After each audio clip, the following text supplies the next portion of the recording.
They first took off his clothes. Then they took long leather thongs with steel pellets or lead pellets on the end and beat him across the back until he could hardly stand up. Then they put a crown of thorns on his brow and his face was bleeding. And they laughed at him and they spit on him and they mocked him.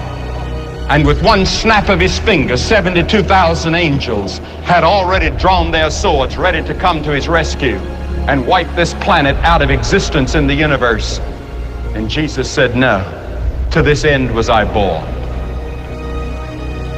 He wasn't just another revolutionary. He wasn't just another hippie. He was not just another great man. He was God in the flesh. And oh, the ethics that he taught. Never a man spake like that man. When you get hit on one side, he says, turn the other cheek. He never said what to do after that.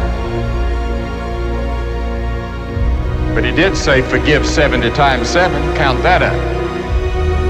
Jesus taught that we're to forgive. He taught a revolution in the way we're to live. He taught us that it wasn't just our outward actions that God judges, but it's the inward thoughts and intents. And he dragged and lifted and hauled that cross. He didn't squirm, he didn't yell, he didn't scream. He just took it and said, Lord, forgive them. They don't know what they're doing. When he died on that cross, they nailed him, they put the nails in his hands. And you know what he said? Forgive them, they know not what they do. Forgive them. Could you forgive somebody that's putting nails in your hands and you know you didn't deserve it? Then look at the death he died. Did ever a man die like Jesus? The lightning flashed and the thunder roared and the earth began to shake. And even the soldiers confessed that this must be the Son of God. Anyone that can see Jesus on that cross and not be touched has a heart of stone.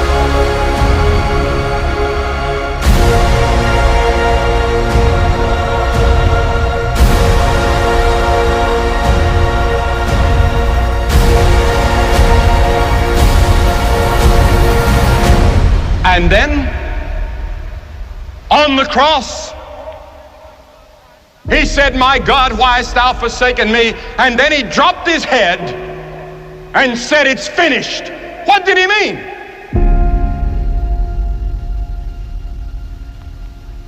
He meant your plan of salvation was finished. God can now forgive you of all your sins because Jesus had finished God's plan for your salvation. Because you see, God knows every one of you by name. He has the hairs of your head numbered.